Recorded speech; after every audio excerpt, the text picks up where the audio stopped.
Christian and Asia. But then when it comes time for dialogue, question and answer, we'll turn the recording off. So you don't have to worry about your questions being recorded. This is going to allow us to make this presentation publicly available after. Unfortunately, the captioning is not working today, and we're not sure why. So I apologize for that.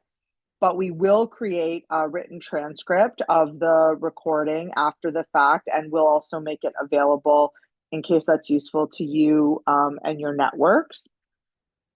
One final request, we'll put a couple of details in the chat, but please don't put things in the chat until we get to the question and answer period, because questions entering the chat throughout a presentation can interfere with anybody using a screen reader. So we'll just keep the chat quiet until the more interactive dialogue is happening. Thank you, everyone. So thanks again for joining us today. Like I said, my name is Leah Levac. I use she, her pronouns. I'm an associate professor in the political science department at the University of Guelph. And I'm also the co-director of the GiiiA Network, or the Gender-Based Indigenous Intersectional Impact Assessment Network. We're committed to advancing knowledge and promising practices related to culturally relevant gender-based analysis plus in impact assessment. This work is funded by the Impact Assessment Agency of Canada and supported by both CRIAW-ICREF, the Canadian Research Institute for the Advancement of Women, and the Live Work Well Research Center at the University of Guelph. We're very pleased to welcome you today to this webinar and dialogue on exploring, monitoring, evaluation, and learning and data governance in culturally relevant GBA Plus in impact assessment.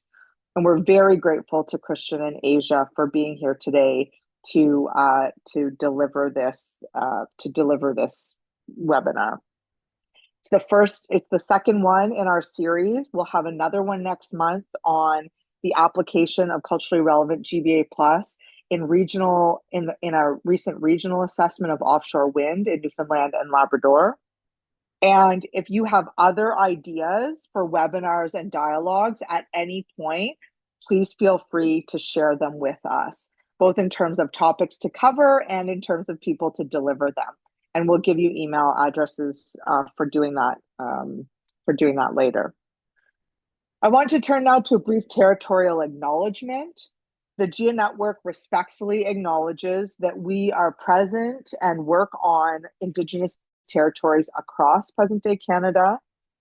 We stand together with Indigenous peoples, and part of this work is sort of motivated by a commitment to working towards dismantling colonialism and its intersection with racism, sexism, and other forms of oppression. We are particularly interested in thinking about meaningful partnerships and collaborations in ways that advance Indigenous rights and sovereignty. And the work that we do through the GiiiA Network is intentionally informed and shaped by our collaboration with Indigenous folks and by the experiences of Indigenous peoples with resource extraction and development. So I now want to turn to this exciting presentation we have lined up today. I'm going to say a bit about Christian and Asia, but then we'll paste slightly longer bios in the chat, and then I'll turn it over to them for their presentation. So Asia Mason is a Yukon-grown researcher, strategist, and systems thinker whose work exposes data gaps, policy oversights, and systemic failures in rural, remote, and northern contexts. As the executive director of the Yukon Status of Women Council, Asia led several research and advocacy projects focused on gender-based violence, economic justice, and policy accountability. Asia also holds several board and commissioner roles that contribute to and promote the public good. Christian Medina is the manager of global programs for Open North. With a decade of experience both within and outside government, Christian is skilled at designing, managing, and delivering a portfolio of projects in complex, challenging, and fast changing contexts. Recent experiences include public participation in data governance in Ukraine democracy, gender research and data literacy in Southeast Asia, and open data initiatives across Latin America. As an experienced program manager, Christian has led the implementation of the GBA Plus framework for monitoring and evaluating large Canadian funded initiatives. Thank you again both so much for joining us today. I'll hand it over to Asia and Christian, who will present for about 30 minutes, and that will still leave us time at the end for some discussion and questions. Over to you. Amazing, Leah. Thank you so much for that phenomenal introduction. Folks, Christian, who works with the nonprofit Open North, and I have been collaborating on a project that some of you folks have maybe heard of. I'm thinking here about Barb and Jane Stinson and Tara House, where we're examining the sort of ways in which it's not sort of, it's absolutely the ways in which individual driven data, that is individual head counts, is not possible in places like the Yukon. And as a result of there being an absence of quality individual driven head count sort of oriented data, we're flipping the script, changing the paradigm. Instead of examining or relying on folks to, for example, submit comments through impact assessment processes, instead of relying on folks to report sexualized or intimate partner violence, instead we're saying, is there or isn't there policy infrastructure, tangible infrastructure, such as a women's shelter or a place that people can at least try to gain safety, or an absence of violence, right? If there is no women's shelter in Faro, Yukon, or in Ross River, Yukon, that increases the risk, especially when we think about compounding and confounding risks. By we, Christian is going to lead us through the work that he's been doing for many years. And it was when I met Christian and he introduced me to this concept of data governance and data governance frameworks, where it was like, aha, there was a light bulb moment. It was like, there are data governance frameworks that were created not by us, not for us, that are imposed on us. And that really catalyzed our working relationship. So we'll talk about some of the actual practical things in future dialogues, I hope. But for now, I'm going to pass it over to Christian, who's going to lead us through something that sounds like it's boring, but it's quite revelatory in terms of data governance frameworks. So over to you, Christian. Thanks so much. No, thank you for that wonderful introduction, and same to Leah, and definitely it's been a pleasure working with Asia on this for the past year. And yeah, it's when we were talking to Jose about this dialogue, we kind of kept like ripping off each other, like, oh, and this, and this, and this. So definitely being able to narrow some of our scatter thoughts that make sense in our tiny world for someone else is extremely helpful as well. So yeah, so can I change slides? Yeah. Yep. So as Asia mentioned, like for the presentation, I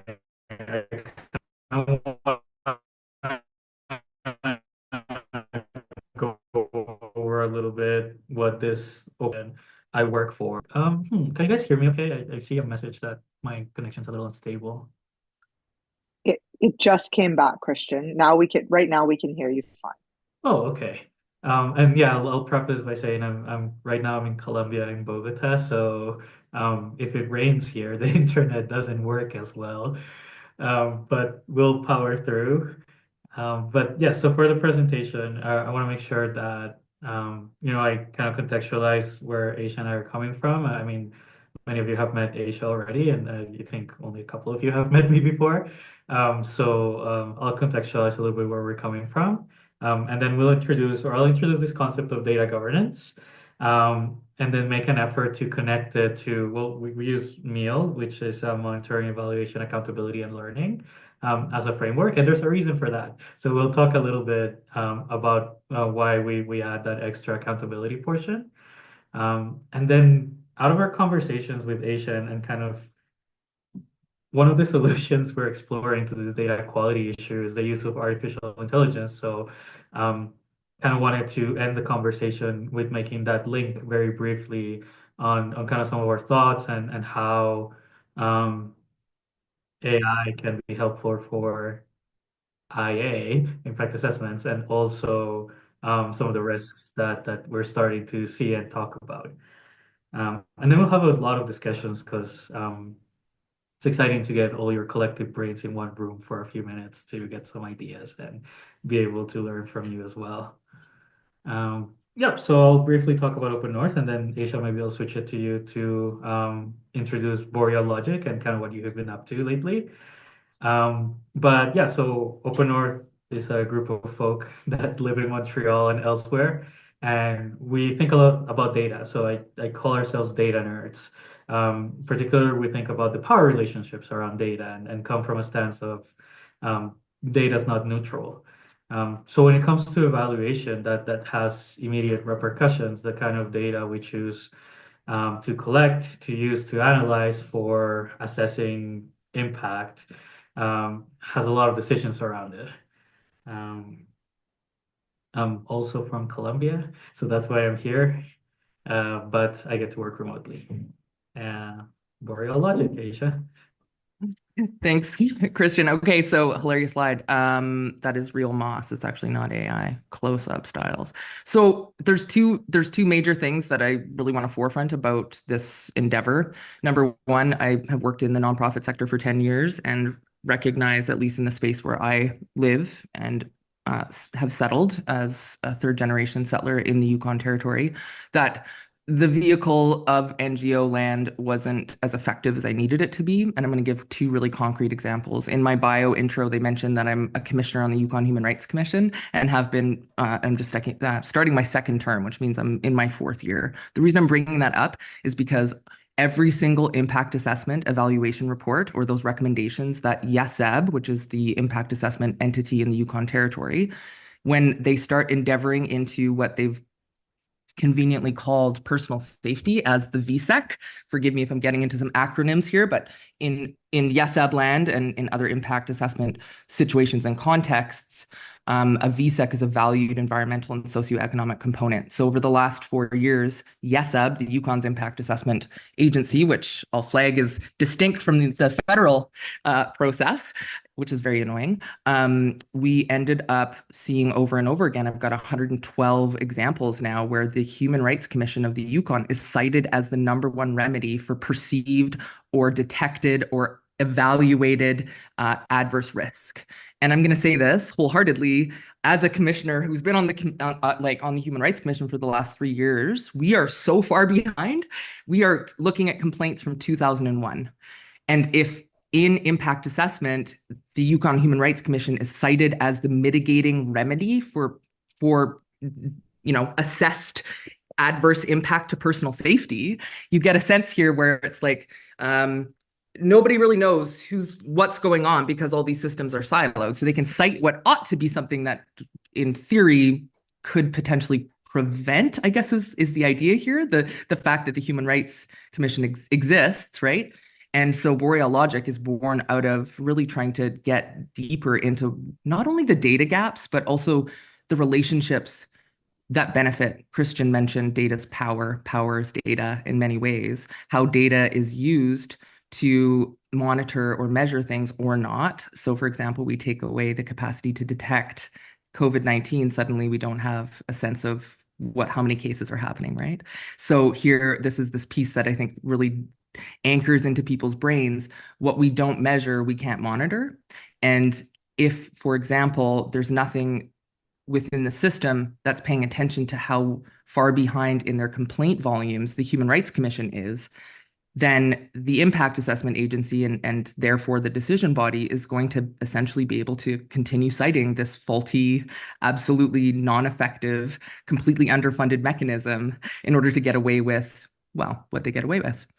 So Boreal Logic, we like to think about system stuff, and we love to use data as a way to enrich ecosystems. And I'm talking about ecosystems of community, of economy, of culture, of space, home, and place. And we recognize that In this world, the more that we understand how data is configured, the better able we are to enhance our collective impact.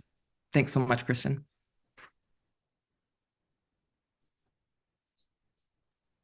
All right. So, thank you, Aisha. I'm not muted anymore. Yes. So let's start with this concept of data governance that we've kind of been hinting, and it's a word that it's been thrown around a lot. Sometimes it gets conflated with data management.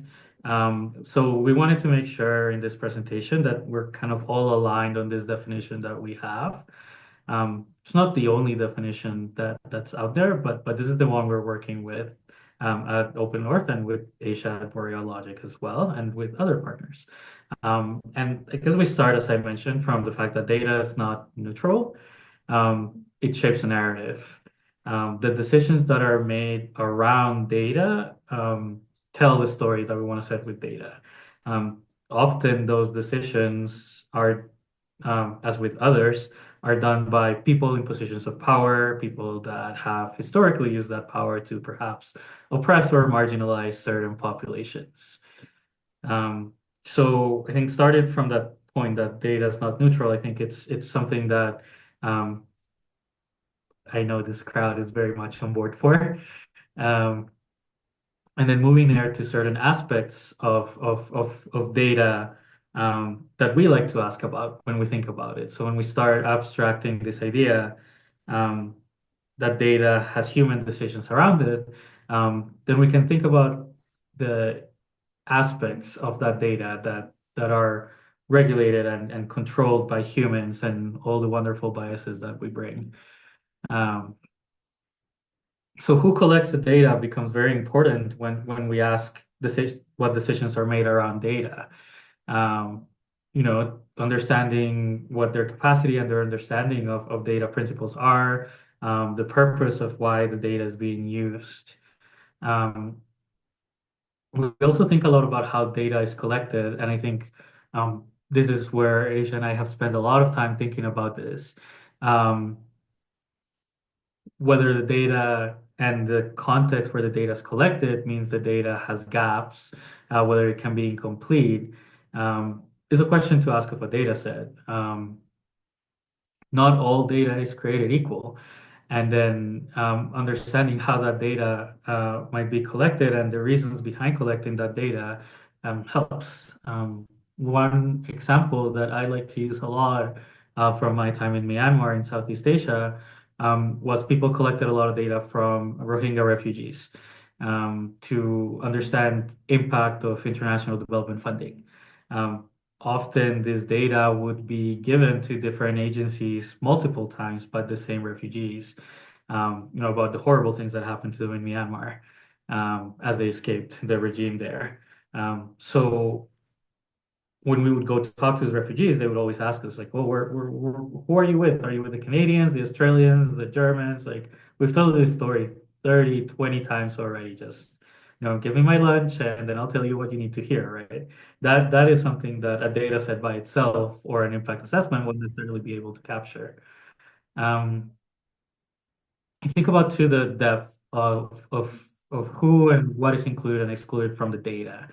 So historically, data has been used to further oppress and marginalize populations. Data about indigenous populations has been used to monitor them, control them, take away their children by federal governments and others.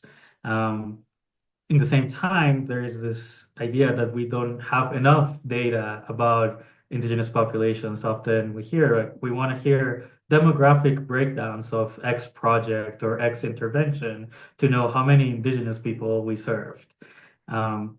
So understanding in a data set that has been a conscious or unconscious decision that was made on how and who to include is when we refer to as depth and this aspect of data governance. Think about the purpose too, why is data collected? So data can be collected for an evaluation purpose. It can be collected by an external evaluator that is under contract with one project.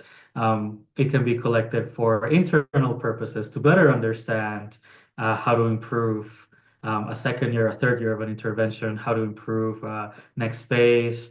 It can be used for fundraising. Having a good evaluation is probably good for your fundraising efforts. Being upfront about this helps us um, understand and communicate the purpose and add to that element of again, knowing this network of transparency and accountability that is so important. Um, this one's one of my favorites, why the data is available or not. So as Aisha hinted and mentioned, sometimes the data is just not available in our work in Yukon and in remote and rural contexts. Well, yeah, remote's relative, but rural contexts, uh, sometimes the data is just simply not available. Like, and you can't in a space where distances matter or internet connections might not be good, collecting a survey of a significant group of individuals can be prohibitively expensive, or it can be limited to a few groups or persons that have the capacity to be able to do that. Um, and often the data is not available. It might be held in silos. People might feel hesitant to share that data because it might put folk at risk. So in some of our work that we've done in gender-based violence, people very consciously, as you might know, choose not to collect certain data because the risk of it being used by the RCMP or being used for other nefarious purposes is too high. And when survivor and client data and well-being are tied, then it is a conscious choice maybe not to make that data available. Um, the last few ones is the use of data. So how is data being interpreted? I mentioned we would talk a little bit about artificial intelligence. Artificial intelligence interprets data in a certain way. If we're not careful to understand how artificial intelligence uses those data sets, that can bias results. It can reflect certain values that are coded into um, the algorithms and the systems that support this idea of artificial intelligence. Um, Go ahead, H. I think do you? No, no, no. Oh, Okay. I'm like thinking, sorry, Christian, keep this is awesome. Sorry. No, no, no. It's good. I know we have a lot to say on artificial intelligence too. Um, and then like going back to I guess 2 years ago, because that's how far AI has come and changed lately. Um, I think of evaluation and impact assessments as well. How data is interpreted there has an effect on policy, has an effect um, on how we move forward with certain interventions, how we, in the case of gender-based violence, how we tackle gender-based violence. Um, and the last one I wanted to mention is the sharing of data. So sometimes data is shared in a platform, sometimes data is shared informally, sometimes data is not shared. Sorry, that's my Chihuahua in the background. She wants to get out of my room, so I'll just yes, there we go. Sorry about that. She's 5 years old and this big. So how data is being shared matters. If I don't have access to the internet, it's not helpful for me to have an online platform with data that I might need for the work I do.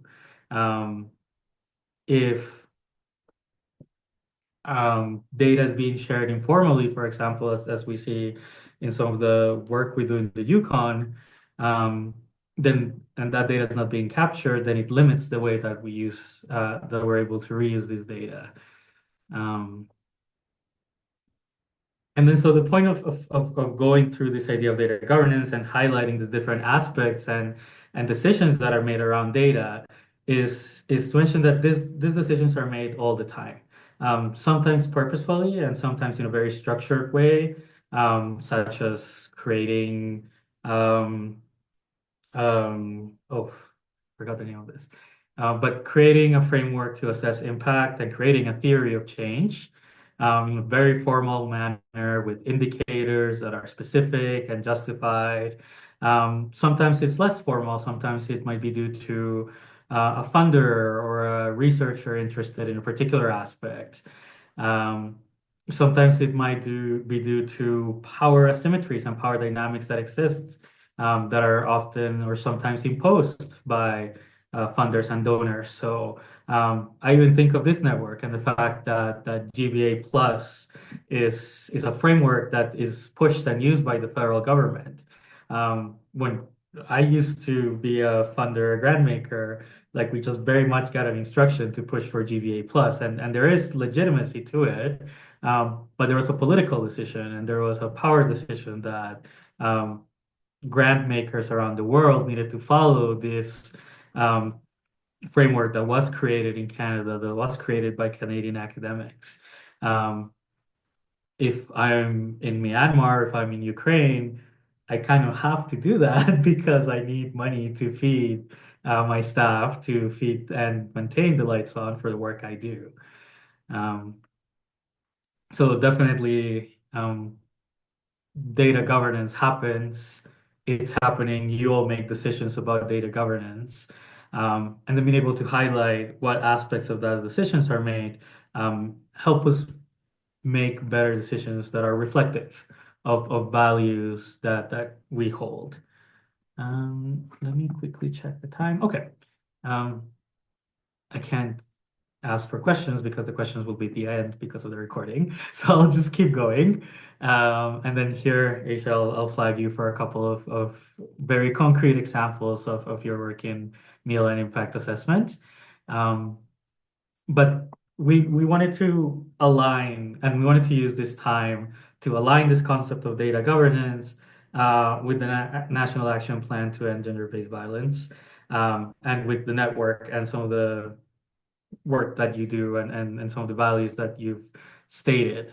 Um, First, we use MEL, Monitoring, Evaluation, Accountability, and Learning, just because the NAP, or not just because, but the NAP really emphasizes MEL as a framework more than MEL, particularly the holding government accountable portion, which makes sense for a democratic institution. That is a very important aspect of the work that needs to be done and that is done in the sector. Um, these are all just like tidbits that we got from the NAP that kind of really reflect how data governance is aligned um, with the roadmap and with some of the work you all do.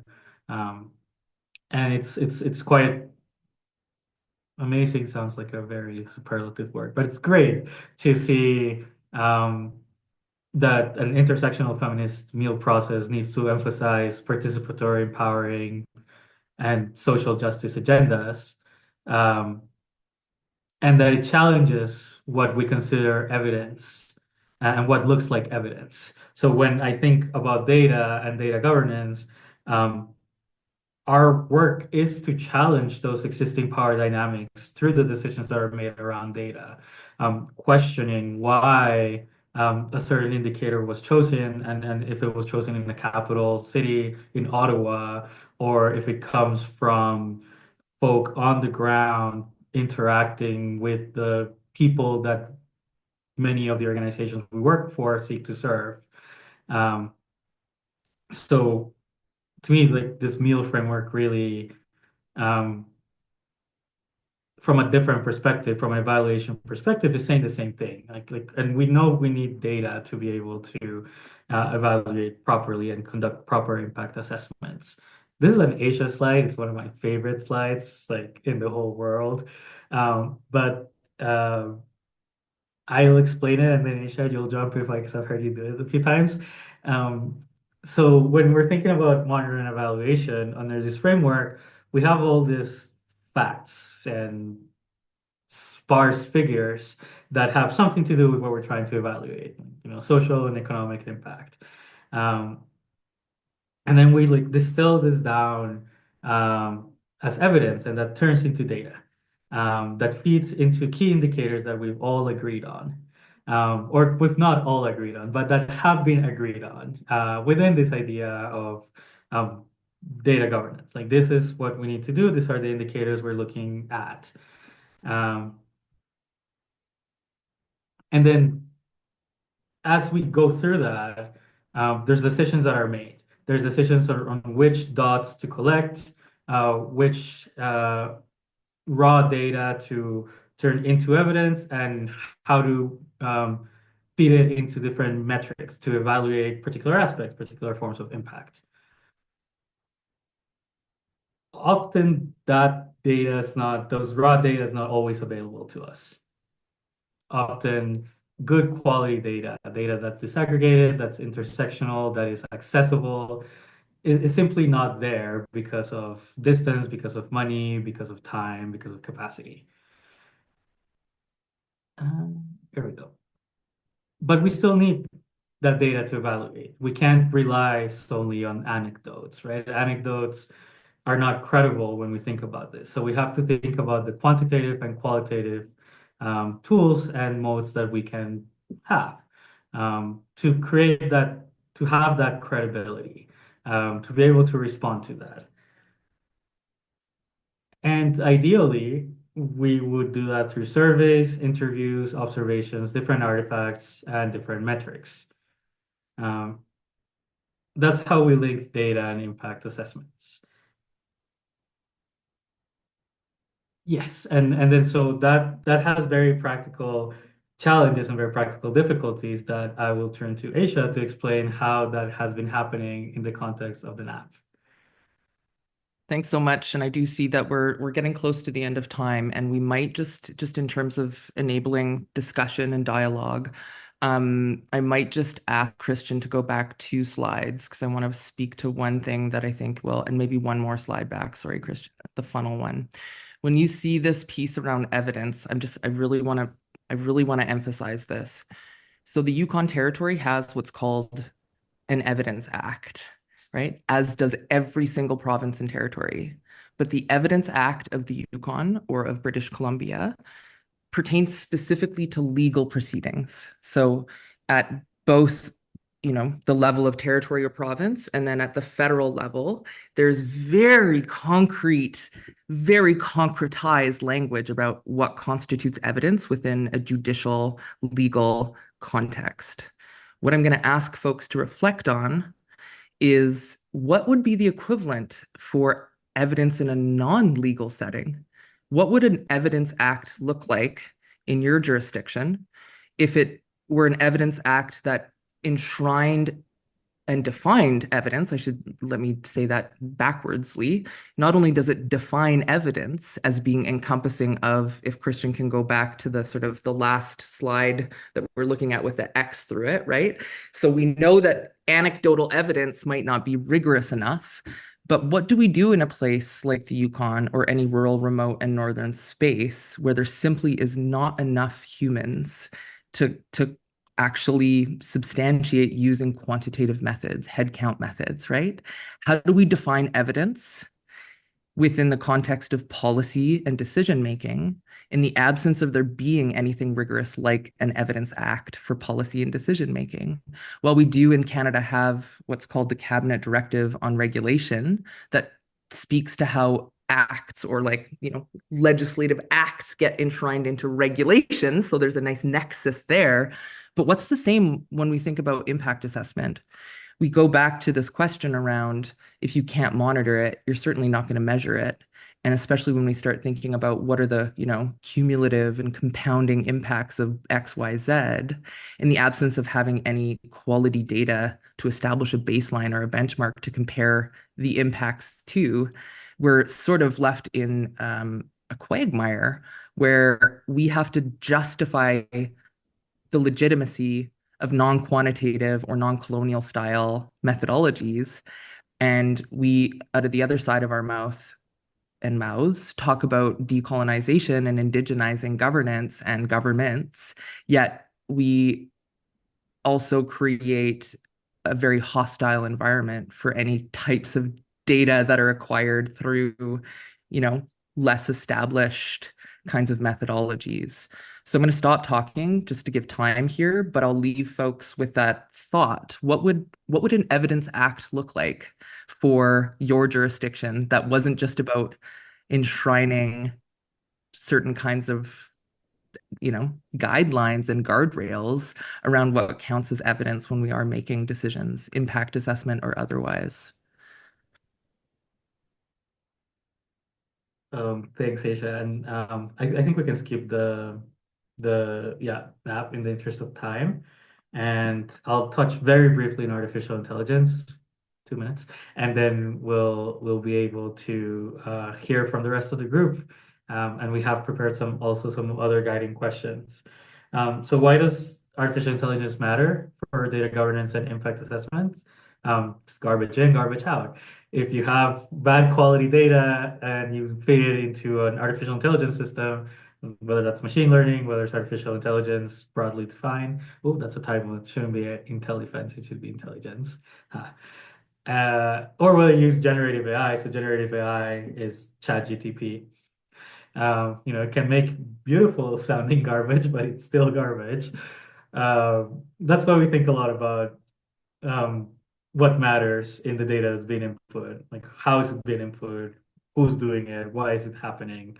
What's the purpose of that? And the platform too, right? Like the way that some of these AI systems are trained might be trained on data that's biased, that data that comes from the internet, and the internet's not the greatest place for knowledge these days. Um, so wanted to introduce that concept as there's hype around integrating artificial intelligence into everything we do in society right now.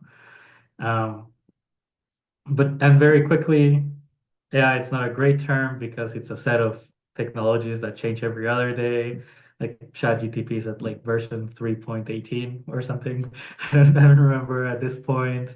And for us, the important, oh, sorry about that. And for us, the important point is not so much thinking about using artificial intelligence, but learning how to govern with it, how to use data and how to govern data so that it works with artificial intelligence and that it's the proper data so that it can be fit into this new technologies that are emerging. Um, Always thinking of the values that should underline our work and how they are reflected in this new technology. So I'll wrap it up there for artificial intelligence. I think Aisha and I want to talk more about it, hopefully soon, with all of you. But we'll stop the conversation and the presentation there, or at least on our end.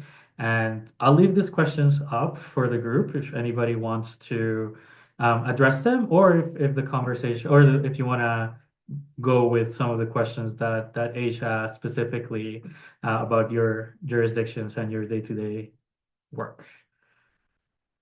I think we should stop the recording, Jose, and then we can move on to questions.